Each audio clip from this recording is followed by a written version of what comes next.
성도님들 한 주일 동안 또 잘 지내셨습니까? 우리 지난 금요일 저녁도 찾아본 우리 창세기 3장 15절 한 번 더 찾아보겠습니다. 창세기 3장 15절.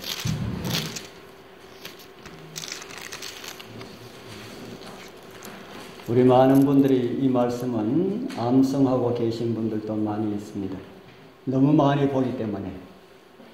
우리 3장 15절 우리 같이 읽겠습니다. 내가 너로 시작. 내가 너로 여자와 원수가 되게 하고 내 후손도 여자의 후손과 원수가 되게 하리니 여자의 후손은 내 머리를 상하게 할 것이요 너는 그의 발꿈치를 상하게 할 것이니라 하시고. 아멘.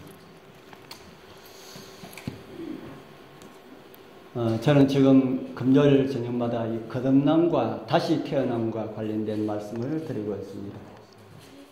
그런데 우리 성도님들 말씀을 들으시면서 다시 태어나는 것과 관련을 시켜서 그렇게 들으시는지는 모르겠습니다.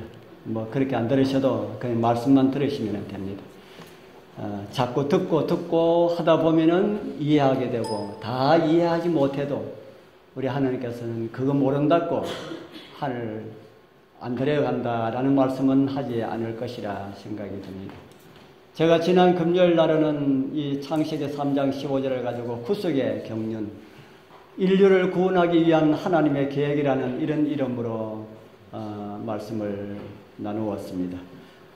그때에 예수님께서 사단과 대적하기 위하여서, 사단을 대적하기 위하여서 무슨 이름으로 싸우셨다 했습니까? 예수님께서 하나님을 대적해서 일어선 사단을 대적하기 위하여서 무슨 이름으로 싸우셨다 했습니까? 사단과 싸우는 이름은 이 하나입니다. 그것이 미가엘입니다. 미가엘이라고 하는 이름의 뜻이 무엇이라 했습니까? 누가 하나님과 같은가? 하나님과 대항해서 하나님을 대적해서 싸우는 그 사단을 대적해서 나와서 누가 하나님과 같은가? 라는 그런 이름으로 싸우셨다 했습니다. 오늘은 제가 이 창세기 3장 15절에 또 하나의 큰 주제겠지요. 여자의 후손. 왜 예수님께서 여자의 후손으로 오셔야 하는가라는 그런 내용들을 좀 살펴보도록 하겠습니다. 여러분들, 여자의 후손이라고 하는 그 의미가 무엇일까요? 여자의 후손. 제가 여자의 후손이라고 하는 그 의미에 대해서 제가 여러 번 말씀을 드렸습니다. 여자의 후손이라고 하는 그 의미가 무엇일까? 좀 더 정확하게 이야기한다면은 여자의 씨라는 그런 의미입니다. 참 성경에 나오는 내용들 어렵게 생각하면은 한이 없는데 아주 쉽게 생각하면은 또 아주 쉽습니다. 여자의 후손은 무엇을 말하는 것일까? 자신의 발에 상처를 입으면서 뱀의 머리에 치명적인 상처를 주어서 뱀을, 사단을 멸망시킨 그 여자의 후손, 그 여자의 후손은 무엇을 말하는 것일까? 하나님께서 여자를 먼저 창조하셨다 했습니까? 남자를 먼저 창조하셨다 했습니까? 예. 왜 남자를 먼저 창조하셨을까요? 예. 왜 하나님께서 남자를 먼저 창조하셨을까? 남자에게 무엇을 주셨다 했습니까? 예. 남자에게 씨를 주셨다. 또 다른 말로 하면은 생명의 유전자를 전하는 능력을 아담에게 주셨다 하는 겁니다. 그런 아담이 선악을 알게 하는 나무의 실과를 자기 부인이 준다고 해서 아담이 그것을 먹고 살았습니까? 죽었습니까? 죽었지요. 그래서 성경이 말하는 그 죽음, 아담이 선악을 알게 하는 나무의 실과를 먹고 난 다음에 몇 시간 있다 죽었습니까? 아니면 몇 년 있다 죽었습니까? 예. 그거는 성경적이 아니다 하는 겁니다. 아담이 선악을 알게 하는 나무의 실과를 먹고 숨이 끊어진 것은 930년 후의 일이지만은 진짜 아담이 죽은 것은 언제 죽었다 그랬습니까?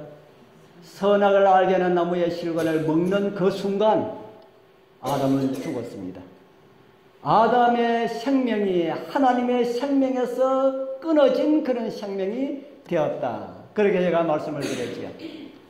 하나님께서는 창세기에서 선악을 알게 하는 나무의 실과를 먹으면 죽으리라 이렇게 말씀하셨는데, 그 죽으리라고 하는 말씀은 900년이나 있다가 내가 죽을 것이라 라는 말씀이 아니고요, 먹는 그 순간에 죽습니다. 우리 여러분들도 죄 가운데 빠지면은 나중에 예수님께서 이 땅에 오실 때에 심판받을 때 그때 죽을까요? 아니면 우리의 수명이 다해가지고 호흡이 끊어질 때 그때 죽을까요? 언제 죽을까요? 예, 저와 여러분도 마찬가지로, 아담과 마찬가지로 우리가 범죄하는 그 순간 어떻게 된다고요? 그 순간 죽습니다. 그래서 우리는 죽었다가 부활했다가 죽었다가 부활했다 하는 이야기를 참 많이 합니다. 그래서 우리는 죽었다가 자신의 죽은 상태를 깨닫고 하나님이시여 제가 죽었습니다. 다른 말로 하면 죄 가운데 빠졌습니다. 저를 용서해 주옵소서 하면은 어떻게 돼요? 부활합니다. 부활합니다. 그런 의미로 성경은 우리에게 말씀을 해주고 있습니다. 그와 마찬가지로 아담이 선악을 알게 하는 나무의 실과를 먹는 그 순간 아담은 죽은 생명이었다 하는 겁니다. 그 남은 기운이 다 하기까지 살다가 그 남은 기운이 다 하면은 이제 호흡이 끊어진다. 그렇게 성경은 우리에게 가르쳐주고 있습니다. 아담이 하나님의 생명에서 끊어져 버렸으니까 생명을 유전시켜줄 그런 능력이 어떻게 되어버렸습니까? 그 능력이 상실해버렸다 하는 겁니다. 하나님으로부터 창조함을 받고 생명을 유전시켜줄 그런 아담이 죽었으니까 생명을 유전시킬 그런 사람이 없다 하는 겁니다. 이 지구상에 아담 외에 또 누가 있습니까? 아담 외에 누가 있습니까? 하와가 있지요. 하와가 있지만은 하와도 역시 죽은 생명이고, 또한 하와는 생명을 유전시킬 이런 능력이 없습니다. 여자는 생명을 유전시킬 이런 능력은 없어도 하나님께서 어떤 능력을 주셨습니까? 아담 못지않은 능력을 주셨습니다. 생명을 받아서 기르는 그런 능력을 주셨지요. 그래서 여자분이 김씨하고 결혼을 하면은 아이를 낳으면은 그 아이가 누구 성을 따릅니까? 김씨 성을 따르지요. 박씨 성을 가진 사람하고 결혼해서 아이를 낳으면은 누구 성을 따릅니까? 박씨 성을 따르지요. 그와 마찬가지로 죄의 씨앗을 받아서 죄의 씨앗을 가지고 있는 사람이 자식을 낳으면은 어떤 생명이 됩니까? 의의 생명이 됩니까? 죄의 생명이 됩니까? 죄의 생명이 된다 하는 겁니다. 오늘날 과학자들이요, 진짜 성경에서 이렇게 신학자들이 이렇게 이야기하니까 진짜로 여자의 몸에서는 태에 있는 여자의 몸에 잉태한 그 생명에게 여자는 정말 영향을 끼치지 아니하는가라는 것을 연구했답니다. 생명의 유전에 대해 가지고. 여러분들 난자와 정자가 만나가지고 결합해가지고 이렇게 한다 그랬지만은 거기에는 생명의 능력은 전혀 지장을 주지 않는다 그럽니다. 그리고 태아에 있을 때, 임신해서 뱃속에 있을 때도 여자의 그 생명을 유지하기 위해서 음식은 공급이 되지만은 생명과 관련된 것은 전혀 영향을 주지 못한다라는 하는 것이 오늘날 과학자들에 의해서 드러났습니다. 그래서 여자는 생명을 받아서 키울 능력은 있지만은 생명을 유전시킬 이런 능력은 없다 하는 겁니다. 그런데 오늘 우리가 창세기 3장 15절을 읽어보면은 아담의 후손이라 그랬습니까? 여자의 후손이라 그랬습니까? 여자의 후손이라고 그랬습니다. 생명의 유전은 누구를 통해 가지고 주어지는데요? 아담을 통해서 주어지는데, 남자를 통해서 주어지는데, 남자하고 상관없이 여인의 태를 통해서 한 생명이 태어날 것임을 창세기 3장 15절은 우리에게 가르쳐주고 있습니다. 구약성경 예레미야 31장 22절에 보면 아주 희한한 말씀이 있습니다.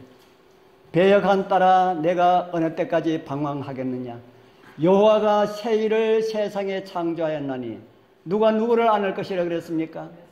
여자가 남자를 안으리라. 그래서 이 말씀을 가지고 어떤 사람들은 무슨 이야기를 하냐면은 종말의 때가 되면은 세상이 문란해져서 남자가 여자를 앉지 않고 여자가 남자를 앉는 이런 시대가 올 것이라고 하는 이런 해석을 하시는 분들이 있습니다.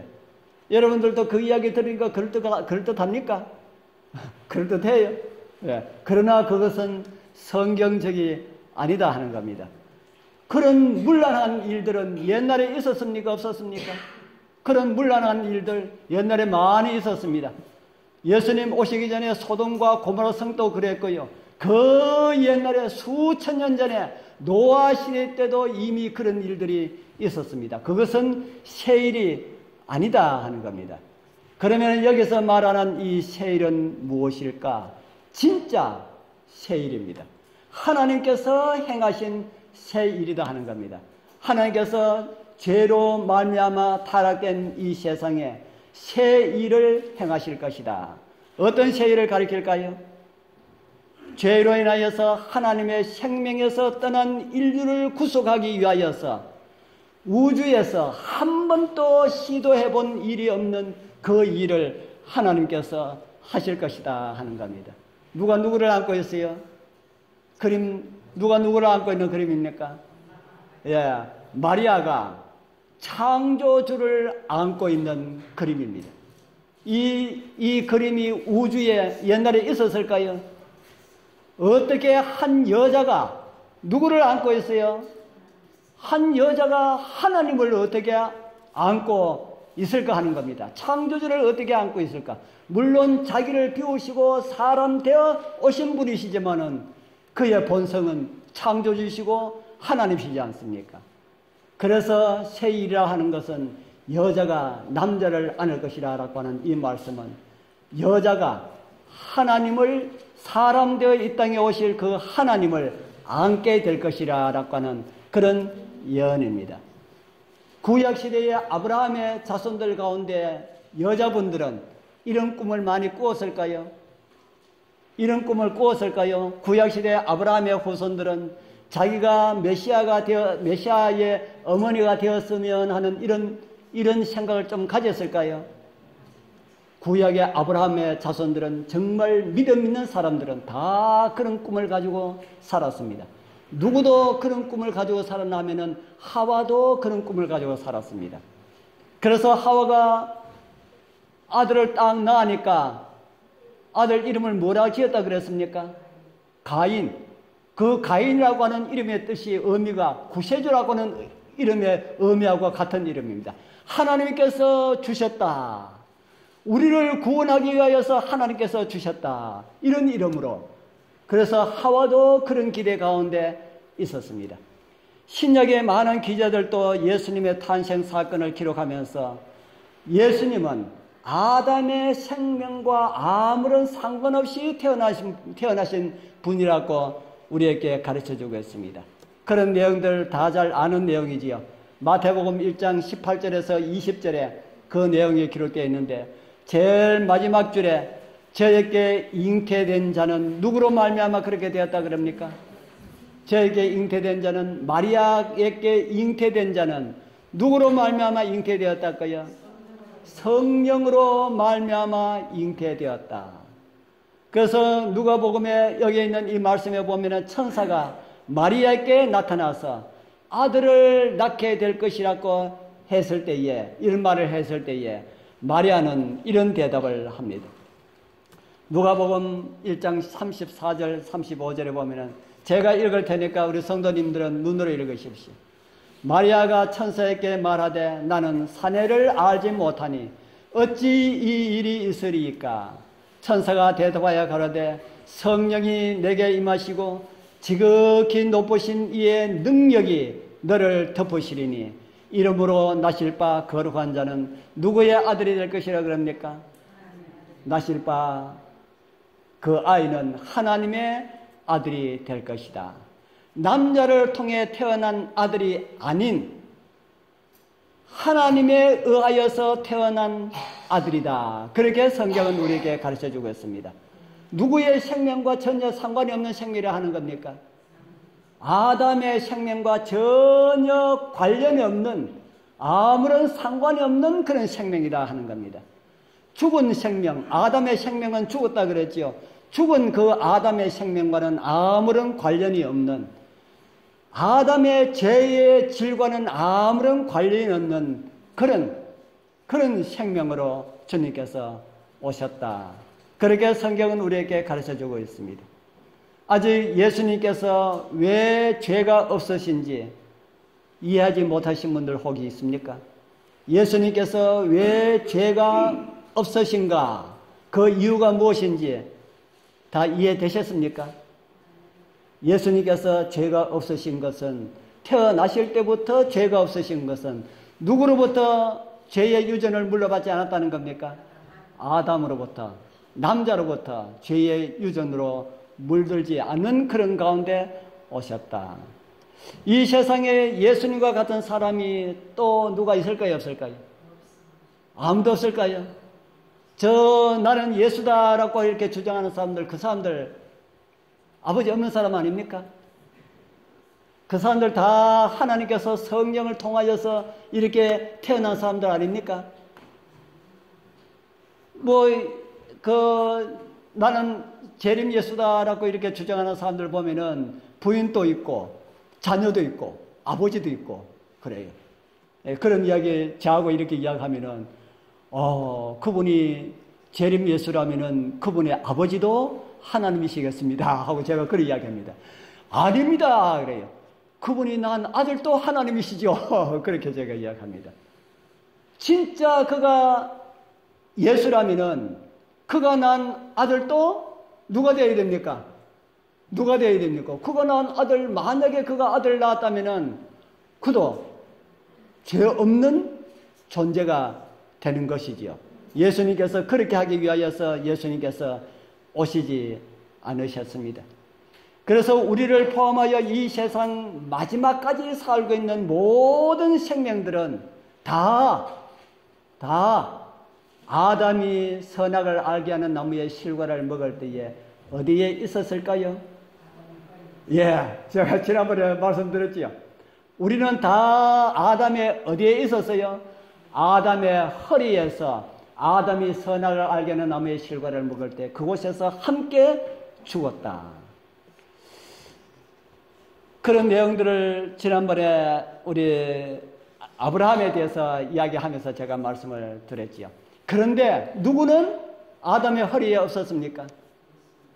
예수님은 아담의 허리에 없었다. 오히려 누구를 지으신 분입니까? 예수님께서 누구를 지으셨어요? 아담을 지으셨지요. 그리고 아담에게 생명을 불어넣으신 그런 분이시다.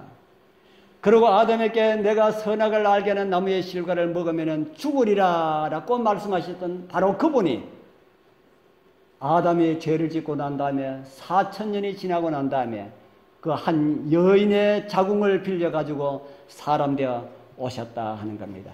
그러기 때문에 그분에게는 죄가 없었다 하는 겁니다. 그렇기 때문에 이 세상에 있는 사람들은 아무도 재림 예수가 될 수가 없다. 재림 예수가 되려 그러면은 뭐 해야 돼요?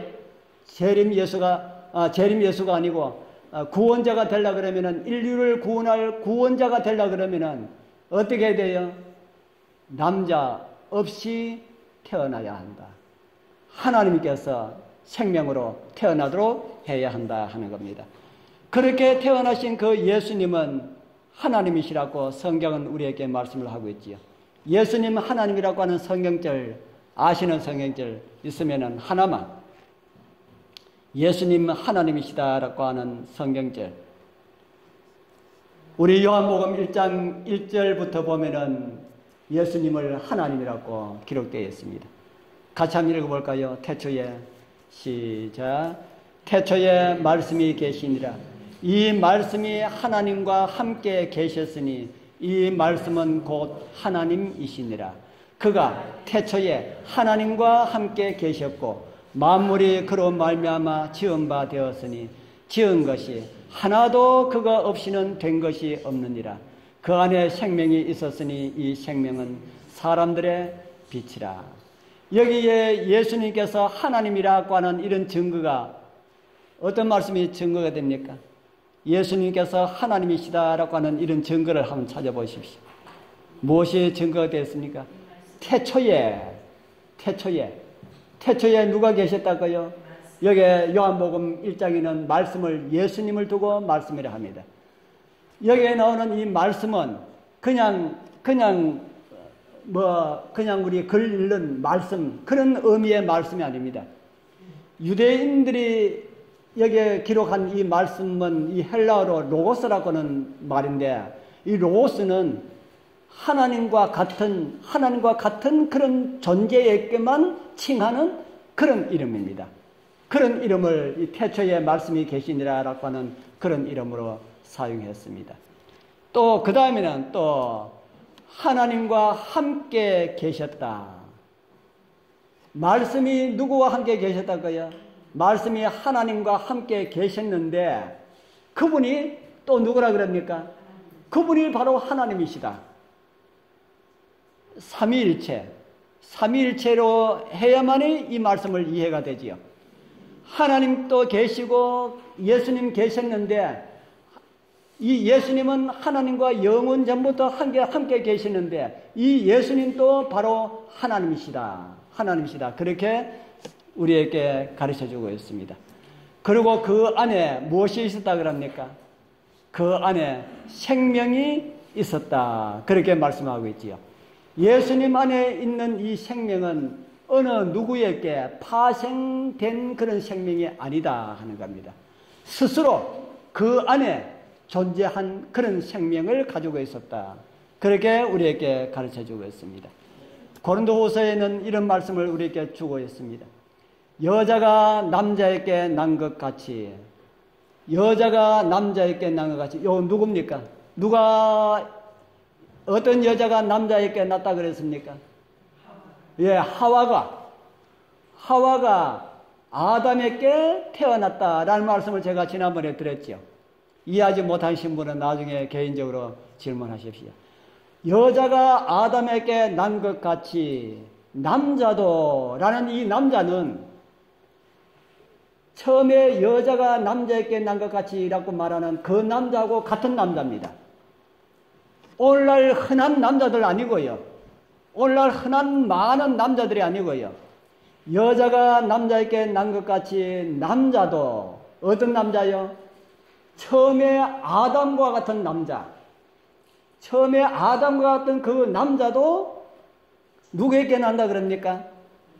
여자로 말미암아 났다. 그렇게 말씀하지요. 여기 나오는 이 여자가 누굽니까? 여기 나오는 남자도 여자로 말미암아 났으나라고 말씀하신 여기 나오는 남자와 여자는 누굴까요? 여기 나오는 이 남자가 제가 아까 말씀드리지 않습니까? 아담과 같은 남자, 죄 없는 남자. 아담 이후에 죄 없는 남자는 누굽니까? 오직 한 분밖에 뿐이죠. 예수 그리스도.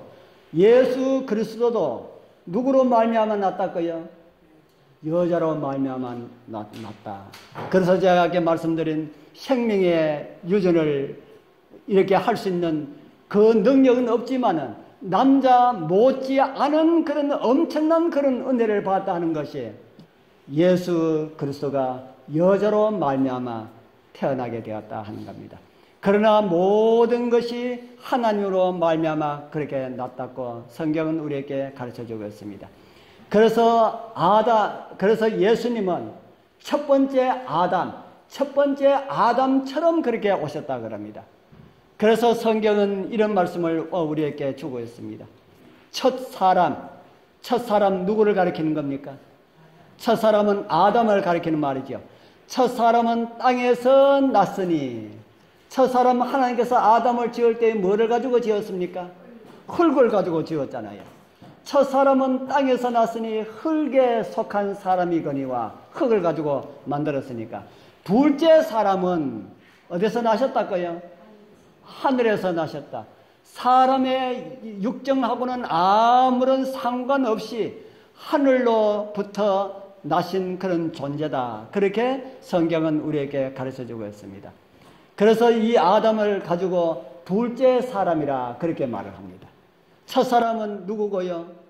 첫 사람은 아담이고, 둘째 사람은 누구고요? 예수님입니다. 그래서 첫 사람, 첫 아담, 둘째 사람, 둘째 아담 이렇게 이야기합니다. 그러면은 첫 아담이 있고 둘째 아담이 있으면은 셋째 아담 있을까요, 없을까요? 셋째 아담. 오늘날 많은 사람들이 자기가 셋째 아담이라 그럽니다. 그래서 이런 말들을 일축시키기 위하여서 우리 고린도서 15장 47절 그 전절이 우리에게 이런 말씀을 해줍니다. 기록된 바 첫사람 아담은 산 영이 되었다 함과 같이, 그 다음에는 무슨 아담이라 그럽니까? 마지막 아담. 마지막 아담 다음에 아담이 있다는 말입니까? 없다는 말입니까? 예수님 이후에는 다른 아담은 없다 하는 겁니다. 아담은 지구의 첫 사람이다라는 그런 말입니다. 지난번에 말씀을 드렸지요. 하늘 우주에 무슨 총회가 있다는 걸 들었습니까? 장자들의 총회.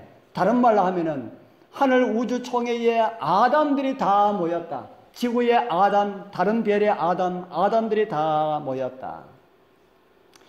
그러면은 지구에는 아담이 몇 사람이 있어야 됩니까? 지구에는 아담이 몇 사람이 있어야 됩니까? 두 사람이 있어는 안 되잖아요. 한 사람이 있어야 됩니다. 그런데 그 한 사람 아담이 선악을 알게 하는 나무의 실과를 먹고 어떻게 되어버렸습니까? 죽었으니까 누가 대신 갔다 그랬습니까? 사단이 대신 갔습니다. 그래서 그것을 아담의 권리를 되찾아 주기 위하여서 예수님께서 아담으로 오셨다 하는 겁니다. 제가 드린 말씀 무슨 말씀인지 이해가 됩니까? 잘 안 됩니까? 잘 안 되죠. 또 듣고 하면 이해가 됩니다. 아담이, 첫 번째 사람 아담이 잃어버린 장자의 권리를 예수님께서 마지막 아담으로 오셔가지고 십자가에 달려 돌아가심으로 죽으심으로 아담이 잃어버린 그 권리를 예수님께서 찾으셨다 하는 겁니다. 그래서 지금 현재의 지구의 장자는 누굴까요? 현재 지구의 장자는 예수님입니다. 마지막 아담, 예수님입니다. 그래서 우리가 나중에 이 세상 역사가 다 마쳐지고 예수님께서 오셔서 우리 하늘에 갈 때에 그 대관식이 주어지고요. 첫사람 아담이 나와서 예수님께 무릎을 꿇고 경배할 때에 예수님께서 그를 일으켜가지고 부여안고요. 자기가 사단으로부터 빼앗은 지구의 통치권의 권리를 아담에게 다시 줍니다. 그러면은 지구의 아담은 다시 이제 누가 되는 겁니까? 첫 번째 사람, 그 아담이 지구의 통치권자 아담으로 다시 그렇게 되는 그런 모습을 우리 지구 역사 마지막 구속의 역사 마지막에 드라마로 일어납니다. 그래서 이 여자의 후손이라고 하는 것이 이런 의미를 가지고 있다. 누구하고 상관없이 태어난 사람요? 아담하고 상관없이 태어나야 될 사람. 그러면은 왜 예수님께서 여자의 후손이어야 되는가 하는 겁니다. 왜 예수님께서 여자의 후손으로만 오셔야 되는가 하는 겁니다. 창세기 3장 16절에 이런 말씀이 있습니다. 여자에게 이르시되 잉태하는 고통을 크게 다하실 것이다. 이 말씀은 언제 하셨을까요? 여자에게 잉태하는 고통을 크게 다할 것이다 라는 이 말씀은 어떤 말씀을 언제 하셨을까요?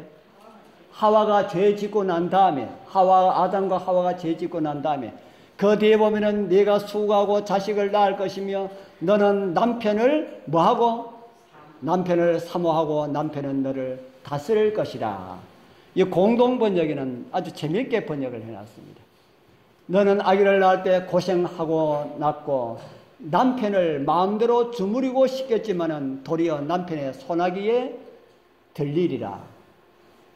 오늘 옛날 하와 때부터 여자분들은 제가 다 그런 건 아니지만은 여자분들 심리가 그런 것 같다 하는 생각이 드는데 성경에 그렇게 해놨어요. 여자들 심리가 남자를 손아귀에 딱 넣어가지고 이렇게 주무르고 싶은 그런 심리. 여기 앉아 계신 분들은 아무도 그런 분 없습니다. 그런데 성경이 말하는 여자들의 심리가 그렇다는 겁니다. 그래서 세상에는 이 세계를 다스리는 사람은 남자고 그 남자를 다스리는 사람은 여자다라는 이런 말이 있잖아요. 그 성경적인 의미입니다. 그래서 이 여자는 이런 고통이 있을 것임을 말씀을 했고요. 남자는 어떤 고통이 있을 것이라 했습니까? 남자는 먹고 살기 위하여서 뭐 해야 된다고요? 얼굴에 땀을 흘려야 된다. 그런데 이렇게 다 하고 난 다음에 아까 그 구속의 경륜을 말씀을 했거든요. 구속의 경륜 읽고 난 다음에 이걸 설명해 낸 거지만은 구속의 경륜을 다 하고 이런 이야기를 다 하고 난 다음에 아담이 무엇을 깨달았을까요? 자기 부인이 없다면은 뭐가 안 될 뻔했습니까? 자기 부인이 만들어져 창조되지 않았다면은 어떻게 될 뻔했습니까? 자기는 뭐 할 수 없는 존재가 될 뻔했어요. 여자의 후손이 못 오잖아요. 하와가 없으면은 여자의 후손이 올 수 있는 길이 없잖아요. 그러니까 자기가 범죄한 것이 누가 있어야 자기가 구원을 받을 수 있는 것처럼 보입니까? 하와가 있어야. 그래서 오늘날 남편 되신 분들 부인한테 진짜 잘해야 됩니다.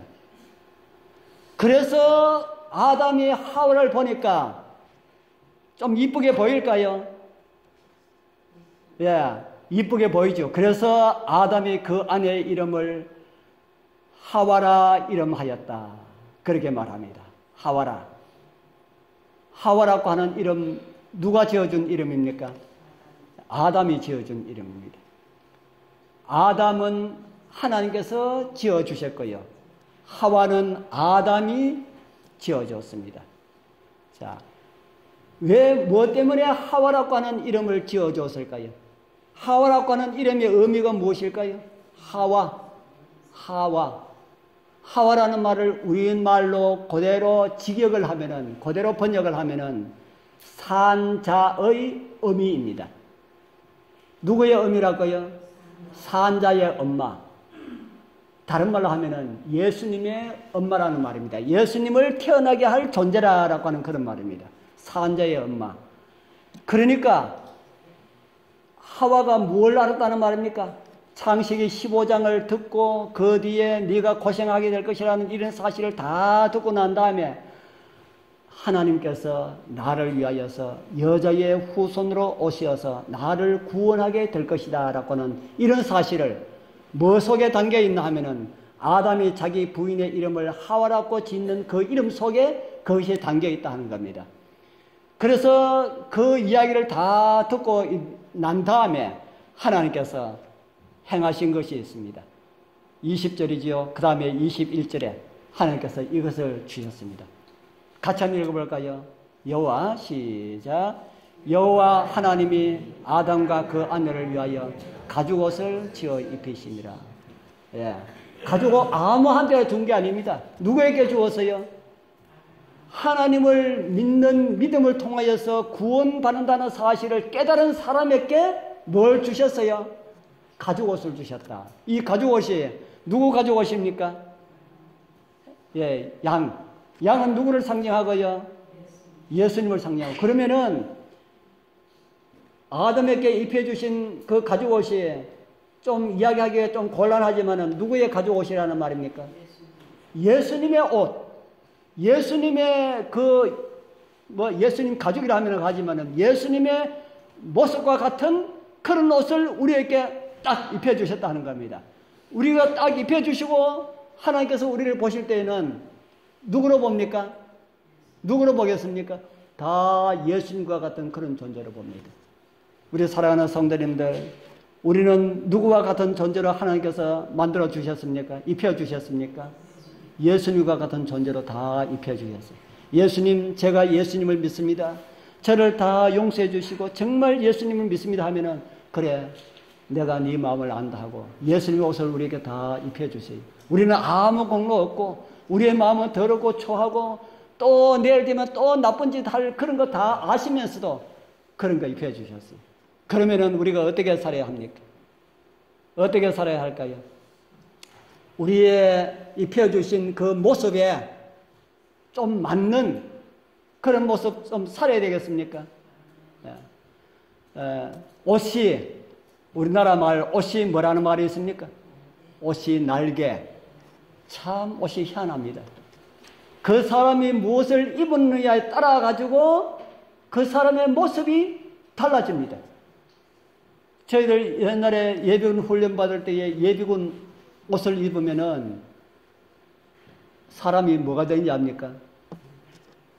사람이면 사람이지요. 그런데 예비군복 입으면은 우리 지사님 예비군 훈련 받아보셨지요? 예비군복 입으면은 예비군복 입고 아무데나 앉고 뒹굴고 해도 괜찮아요? 안 돼요? 괜찮아요. 다 그래요. 예비군복 입으면은 뭐 마음대로 그렇게 해도 괜찮아요. 그런데 정장을 딱 하면은 마음대로 할 수 있습니까? 없습니까? 마음대로 못해요. 함부로 하지도 못해요. 그래서 정장 입고 다니는 것이 참 좋습니다. 어제 갈 때에 추리닝 입고 가려 하다가 정장 입고 옷 입고 왔기 때문에 옷 갈아입고 가자 그래가지고 옷을 딱 갈아입고 갔는데 그곳에 가서 우리 홍기석 씨하고 그분 부인하고 만났습니다. 아이고, 내가 추리닝 안 입고 이래 오기를 얼마나 다행이고 그런 생각을 했습니다. 우리 성도님들, 어떤 옷을 입느냐에 따라서 우리의 모습이 달라지는데 우리가 예수님의 옷을 입었다 이렇게 생각하십시오. 이렇게 생각해 보십시오. 얼마나 우리의 행동이 달라져야 될까? 그래서 우리가 좋지 않은 이런 모습을 나타내려고 생각이 들 때마다 나는 지금 무슨 옷을 입고 있다? 나는 지금 예수님의 옷을 입고 있어. 차에 제7일 안식일 예수 재림교회 간판 달고 있는가 하고 아무것도 없는가 하고 운전하는 사람 운전이 다릅니다. 다를까요? 안 다를까요? 달라요. 우리가 교회 간판을 띄고 붙였다 이렇게 하는 게 있었거든요. 그 붙이니까 아이고 띄지 말고 그건 붙이지 말고 그냥 갑시다 그래요. 왜 할까요? 그거 붙이나 놓으면은 추월 또 하려고 그러니까 양심이 가책이 되고 그래서 그만 그거 붙이지 맙시다. 그래도 붙여야 돼. 붙였습니다. 항상 우리 얼굴에는 예수님의 옷을 입고 있다. 이렇게 생각하시면은 정말 좋습니다. 그런 사람들이 성품이 변화된다 하는 겁니다. 우리 예수님께 오실 때에 그런 사람들을 다 모아가지고 하늘에 가실 거고요. 그 일을 위하여서 예수님께서 뭐로 오셨어요? 여자의 후손으로 오셨다. 여자의 후손이어야만 한다 하는 겁니다. 우리 정말 예수님 옷을 입고 예수님처럼 살다가 우리 주님 오실 때에 기쁨으로 우리 주님을 영접하는 우리 모든 성도님들 다 되길 축복합니다.